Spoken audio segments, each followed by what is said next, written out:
ಎಲ್ಲ ಗೊತ್ತಿದ್ದಂಗೆ ಕಳೆದ ವರ್ಷ ಬಾರಿ ಸಮ್ಮರ್ ತುಂಬಾ ಸಿವಿಯರ್ ಆಗಿತ್ತು. ಪ್ರತಿ ಕೆರೆಯಲ್ಲೂ ನೀರು ಕಂಪ್ಲೀಟ್ ಡ್ರೈ ಆಗಿತ್ತು. ಪ್ರಾಣಿಗಳಿಗೂ ಸಾಕಷ್ಟು ಇದರಿಂದ ಸಮಸ್ಯೆ ಉಂಟಾಗಿತ್ತು.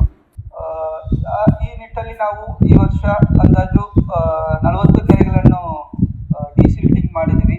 ಆಲ್ರೆಡಿ ನಮ್ಮಲ್ಲಿ 47 ಕೆರೆಗಳಲ್ಲಿ ಸೋಲಾರ್ ಬೋರ್ವೆಲ್ಸ್ ಅಳವಡಿಸಿದ್ವಿ. ಈ ಸಮ್ಮರ್ ಅಲ್ಲಿ ಈ ವರ್ಷ ಲಕ್ಕಿಲಿ ನಮಗೆ ಒಳ್ಳೆ ಮಾನ್ಸೂನ್ ಸಿಕ್ಕಿದೆ, ಒಳ್ಳೆ ರೈನ್ಫಾಲ್ ಸಿಕ್ಕಿದೆ.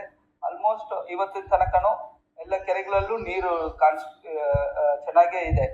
ಸೊ ಇನ್ನು ಒಂದು ತಿಂಗಳಲ್ಲೂ ಅಥವಾ ಮುಂದಿನ ತಿಂಗಳಲ್ಲಿ ನಮಗೆ ಸಿವಿಯರ್ ಡ್ರೌಟ್ ಬಂದಾಗ ಸ್ವಲ್ಪ ಮಟ್ಟಿಗೆ ಮ್ಯಾನೇಜ್ ಆಗ್ಬೋದು. ಎಲ್ಲ ಗೊತ್ತಿದ್ದಂಗೆ ಕಳೆದ ವರ್ಷ ಬಾರಿ ಸಮ್ಮರ್ ತುಂಬಾ ಸಿವಿಯರ್ ಆಗಿತ್ತು. ಪ್ರತಿ ಕೆರೆಯಲ್ಲೂ ನೀರು ಕಂಪ್ಲೀಟ್ ಡ್ರೈ ಆಗಿತ್ತು. ಪ್ರಾಣಿಗಳಿಗೂ ಸಾಕಷ್ಟು ಇದರಿಂದ ಸಮಸ್ಯೆ ಉಂಟಾಗಿತ್ತು.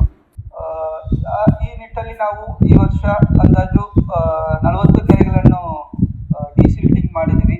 ಆಲ್ರೆಡಿ ನಮ್ಮಲ್ಲಿ 47 ಕೆರೆಗಳಲ್ಲಿ ಸೋಲಾರ್ ಬೋರ್ವೆಲ್ಸ್ ಅಳವಡಿಸಿದ್ವಿ. ಈ ಸಮ್ಮರ್ ಅಲ್ಲಿ ಈ ವರ್ಷ ಲಕ್ಕಿಲಿ ನಮಗೆ ಒಳ್ಳೆ ಮಾನ್ಸೂನ್ ಸಿಕ್ಕಿದೆ, ಒಳ್ಳೆ ರೈನ್ಫಾಲ್ ಸಿಕ್ಕಿದೆ. ಆಲ್ಮೋಸ್ಟ್ ಇವತ್ತಿನ ತನಕನೂ ಎಲ್ಲ ಕೆರೆಗಳಲ್ಲೂ ನೀರು ಚೆನ್ನಾಗೇ ಇದೆ. ಸೊ ಇನ್ನು ಒಂದು ತಿಂಗಳಲ್ಲೂ ಅಥವಾ ಮುಂದಿನ ತಿಂಗಳಲ್ಲಿ ನಮಗೆ ಸಿವಿಯರ್ ಡ್ರೌಟ್ ಬಂದಾಗ ಸ್ವಲ್ಪ ಮಟ್ಟಿಗೆ ಮ್ಯಾನೇಜ್ ಆಗ್ಬೋದು. ಎಲ್ಲ ಗೊತ್ತಿದ್ದಂಗೆ ಕಳೆದ ವರ್ಷ ಬಾರಿ ಸಮ್ಮರ್ ತುಂಬಾ ಸಿವಿಯರ್ ಆಗಿತ್ತು.